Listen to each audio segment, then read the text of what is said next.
రక్షకుడు జయ కొట్టు నా క్రీస్తుకే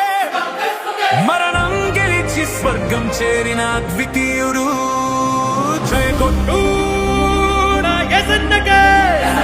భూమి నుండి స్వర్గానికి చేర్చే మార్గమితడు జై కొట్టు నా హోసన్నకే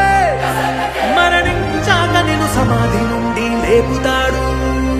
భూలోకపు పాపము నిషేధించాడు సాహసంగా తన రుధిరమె నిలిచెను పాపము కడిగే ఆయుధంగా శతపదములు కలిసిన పొగడలేని ఘనచరిత తనదే కాలాలకు స్థిరపడు సరిపడు అగణిత కీర్తి తనదే